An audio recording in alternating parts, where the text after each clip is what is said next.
welcome to WashingtonTok. I'm Eunjung Cho. Ahead of the self-imposed year-end deadline for the talks with the United States, Chairman Kim Jong-un is making frequent visits to the sacred mountain of Baekdu. There, he emphasized a self-reliant economy. Today, we discuss how much Chairman Kim needs a breakthrough to breathe new life into the crippled North Korean economy.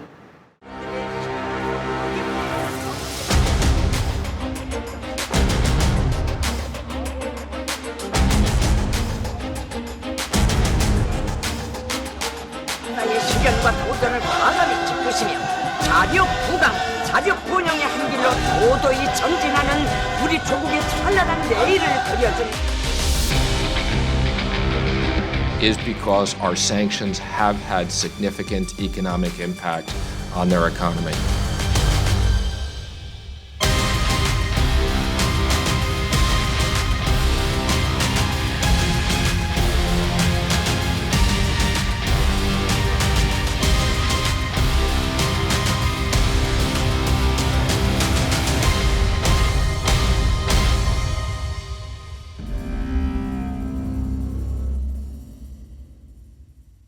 In the studio with me today, Mr. William Brown, professor at the Georgetown University.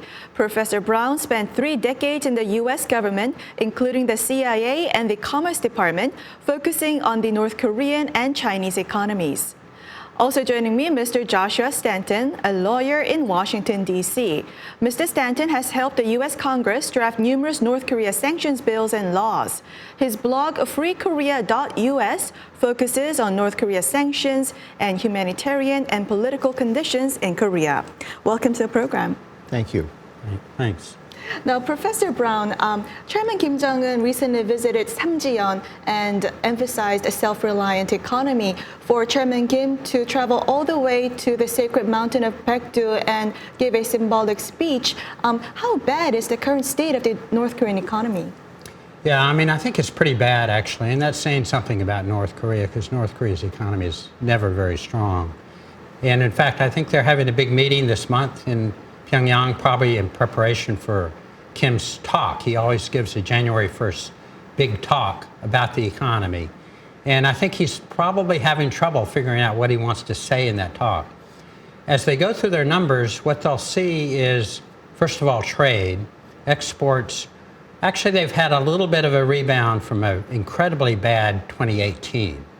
We like to say in financial world, a dead cat bounce. It's kind of a nasty way to put it, but it's a small uptick from a very bad year in 2018, both exports and imports.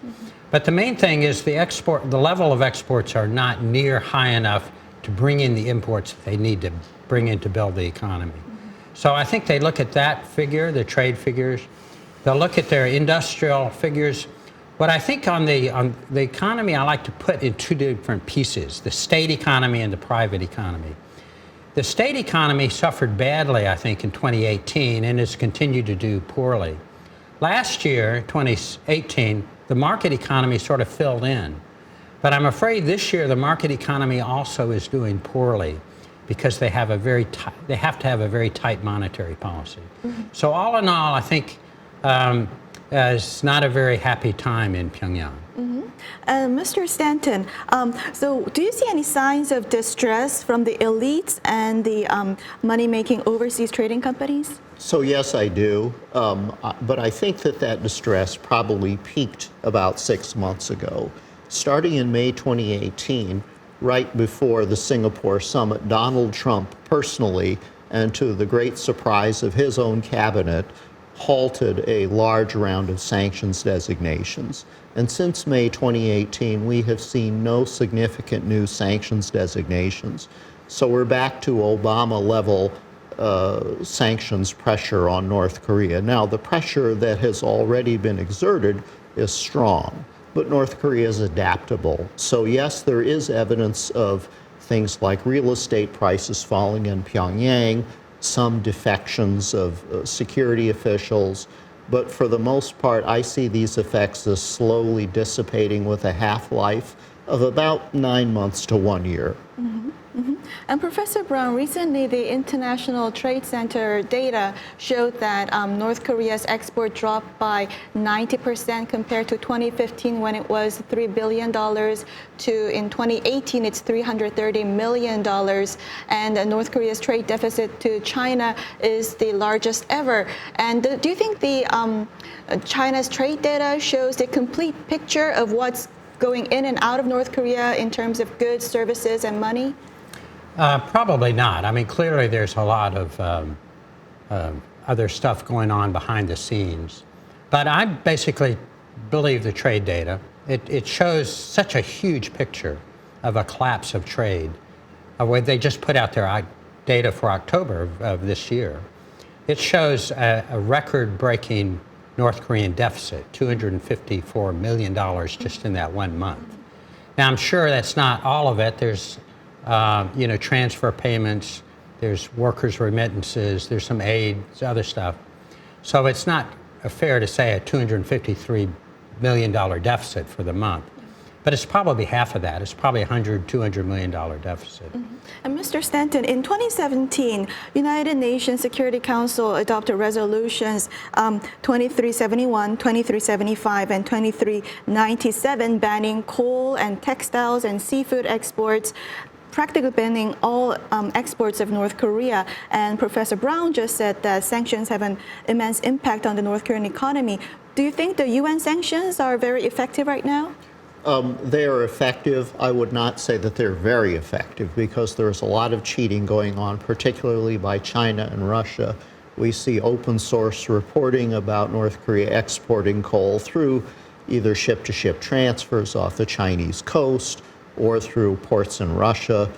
And until the U.S. government is prepared to impose some consequences on the banks and the ports and the flags of convenience that facilitate all of this illicit trade, we're not really going to see very effective sanctions. Mm-hmm. And that particularly applies to the banking sector, where money laundering is, frankly, the single greatest vulnerability of the North Korean economy that we have not fully exploited.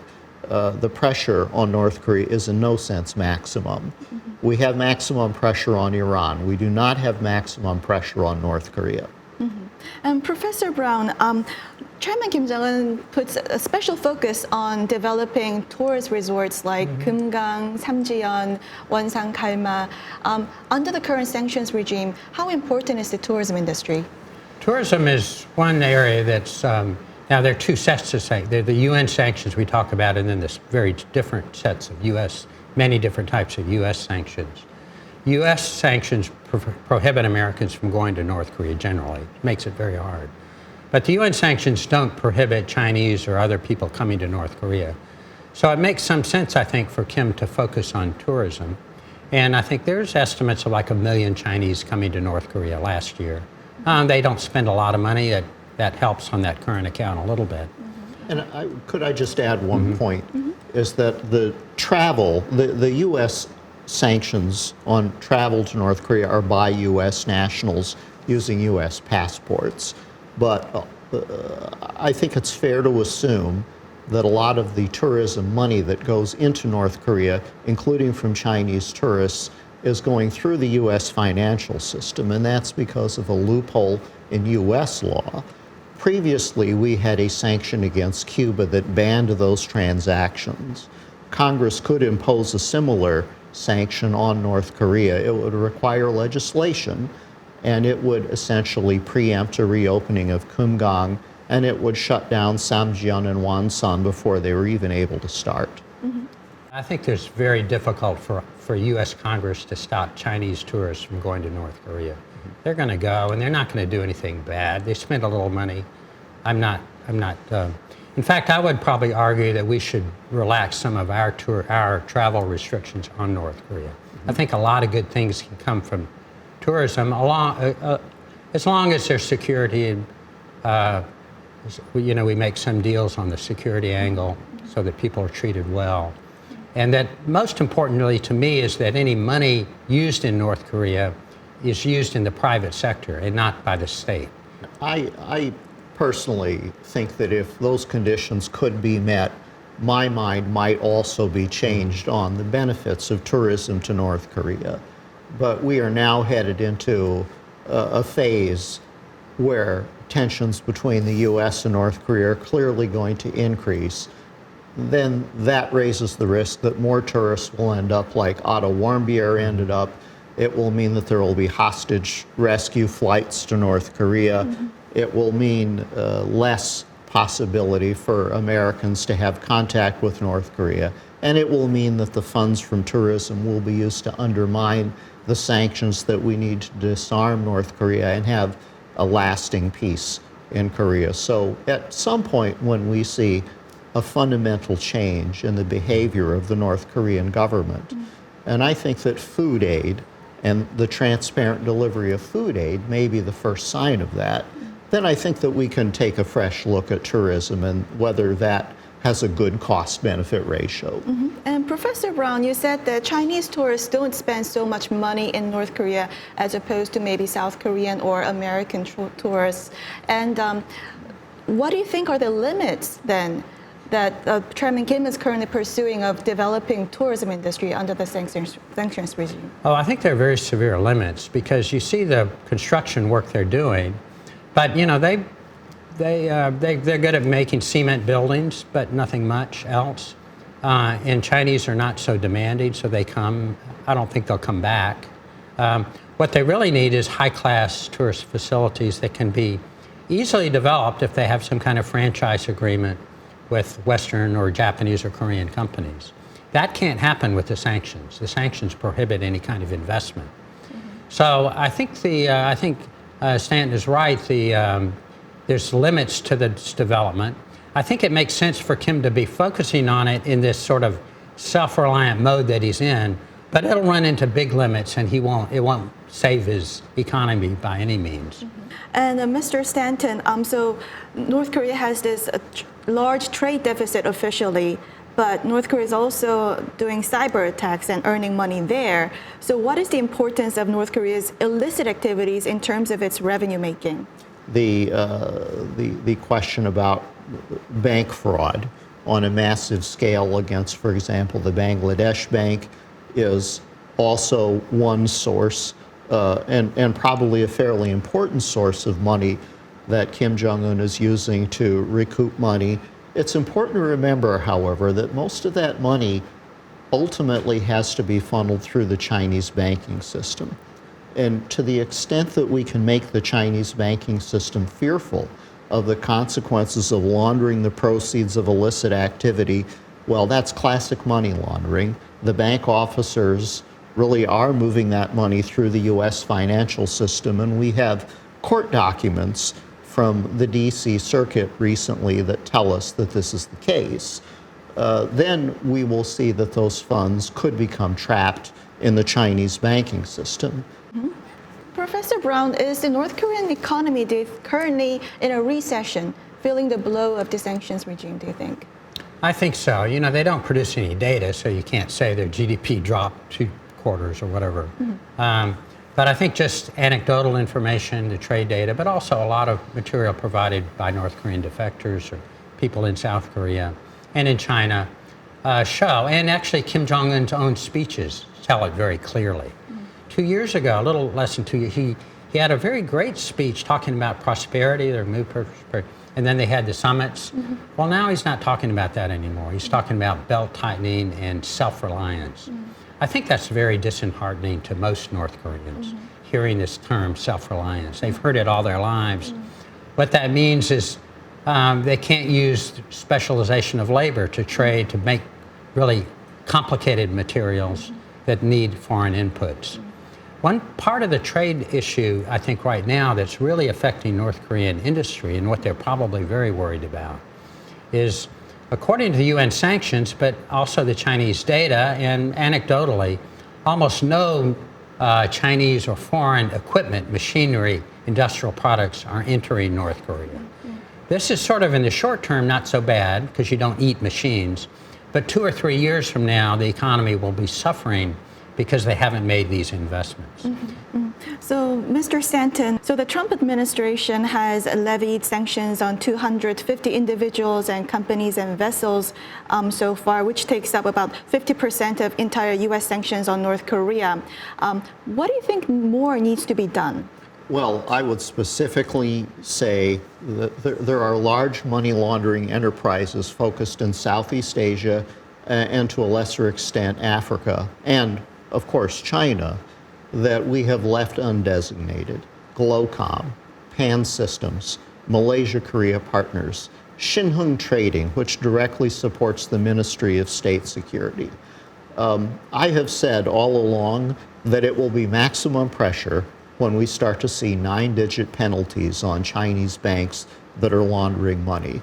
The court filings tell us that the Chinese banking industry is turning a blind eye to money laundering. There are new enhanced due diligence requirements in effect. Willful blindness doesn't cut it anymore. And so if the administration really cracks down on this, we will begin to see not only that the effects are stronger, but that they're more carefully targeted against the people we're trying to hurt and not the people that we're not trying to hurt, who are North Korea's poor. And Professor Brown, capping our discussion here, how badly do you think Chairman Kim needs a breakthrough to breathe new life into his economy in the new year? You know, I think it's critically important for him, but he has a tough job. You know, reconciling the movement toward opening and reform versus the Stalinist state control that they always like to have. One, they can't have both. So I'm thinking they're moving toward the market. They're trying to liberalize, but there are big elements in North Korea, maybe Kim Jong-un, maybe not, who are resisting that change. And that's what we're seeing now right in Pyongyang today and this next month, this next year. Critical period in North Korea. Well, we'll end our discussion here and now watch video for our next discussion.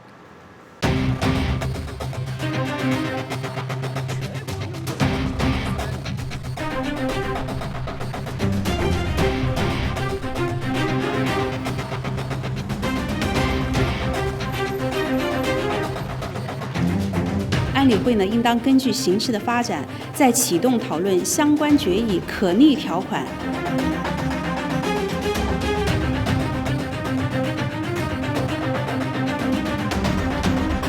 Our ability to disrupt that, interfere that, and keep pressure on North Korea is now being harmed by China's unwillingness to clamp down on that behavior.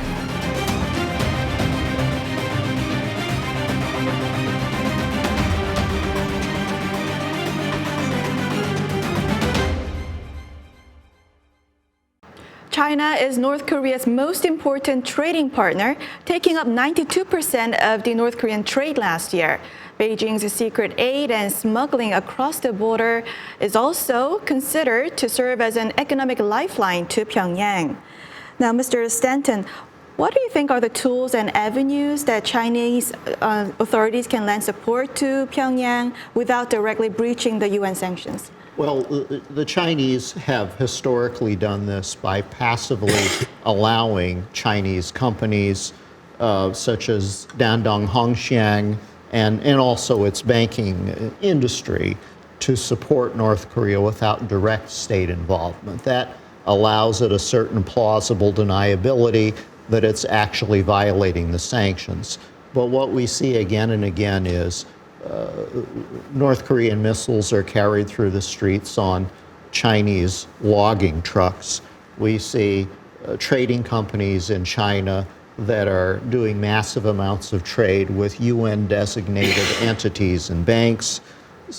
We see finance is really not restricted against China, that North Korean, or by China against North Korea, that North Korean money launderers have the run of China. Banking representatives who are supposed to be expelled are not expelled, and front companies for UN-sanctioned entities pretty freely set up shell companies and register them in Hong Kong. So there is, and then finally there is, of course, the question of the ship-to-ship transfers off China's coast. There is much too much evidence of China looking the other way at these violations to conclude that it's less than deliberate. And Professor Brown, Mr. Stanton just touched upon mainly the finance sector, but what do you think is the main avenue of help to North Korea? Yeah. But China still provides, it's kind of odd, you know, they won't sell, illegally they won't sell that much, a little bit of gasoline to North Korea, but they give North Korea 500,000 tons of crude oil every year. Give it to it free. Maybe it's a long-term credit, they never have to pay it back. And that crude oil, 500,000 tons, is the bulk of North Korea's petroleum supply. We see all these ship-to-ship transfers, but the main thing is really the crude oil that goes in free, and it's okay with the UN for that to happen. So that's, I think, their main avenue of support. And Mr. Stanton, why do you think it is the United Nations is not catching this crude oil supply to North Korea? Well, because it's not being reported. So it's not a ban on crude oil. Remember, it's a 500,000 ton cap. And countries are supposed to report their supplies, whether paid or donated to North Korea, to the UN 1718 committee. They're clearly not doing that because a lot of it is being done by ship-to-ship transfer. Congress has been very much in a wait-and-see mode since Donald Trump's first summit with the North Koreans. We're about to see the end of that patience, particularly if, as I suppose, we're entering a period of greater tension with North Korea, that there will be more testing done of missiles or nuclear weapons. And then at that point, we're going to see more demands from Congress that the president enforce the sanctions that are mandatory, but that he has effectively paused. And Mr. Brown, would you say China is the only lifeline to North Korea currently? No, I wouldn't say that. I mean, the long term, clearly China is North Korea's biggest trading partner. Very, very important. But I think it's the geography of it. North Korea is a very strategic point in the world. And they've always been, and Kim Jong-un is playing the game of, well, if China, you don't support us, we'll get somebody else to support us. And others could be Japan. They're making some inroads with Japan, I think. South Korea, we see a lot. Russia, of course, even the United States. So other than China, are there other holes to the sanctions enforcement around the world? Yeah, absolutely. I think Singapore is probably the largest. Malaysia is the second largest. And Vietnam is very important in the sense that it's probably hosting a lot of cyber attacks and cyber activity by North Korea. There are a number of countries in Africa that continue to both receive aid from the United States and buy arms from North Korea in violation of the sanctions. And then, of course, China is the biggest but not the only loophole. And so is Russia. Well, we have so much to talk about, but we'll have to end our conversation here and move on to our next segment. Now, time for the photo moment. Time to look at an interesting North Korea picture. Today, we have a photo of Chairman Kim visiting the newly built Tongcheon fish processing factory. Chairman Kim has been focusing on expanding the fish supply to respond to the country's food shortage. This particular factory had machines with ABB logos produced in Switzerland. Professor Brown? Yes, this is pretty interesting, actually. I mean, fishing should be a good industry for North Korea. It requires much more than machinery. It requires oil, and the fishing boats need oil to go out, and they're apparently having a lot of trouble with that. So their little fishing boats are ending up in Japan, turning over, people dying because they're putting water in with the diesel. I mean, yeah, they can have a few machines. I don't know what that's going to do for the fish industry. Maybe a little bit. They like to show it off. But that's no solution for North Korea's problem. Mr. Stanton? When I see this picture, I see a tragedy because North Korea is one of the most protein deficient countries in the world in terms of the diet of its people. That's why the children are stunted. And yet, this is a government that produces seafood not for its own people. So here is a case where the UN, I think, has wisely tried to stop the North Korean government from selling the food that its people need to live. If we had reason to believe that these fish would be eaten by the people of North Korea, I would agree that the UN should support an exemption to allow that machinery to be brought into North Korea. I don't see that evidence. Well, that's all the time we have for this week. Professor Brown, Mr. Stanton, thank you for joining us. And this was Washington Talk from the Voice of America, and I'm Eunjang Cho. Join us next week for more analysis on North Korea.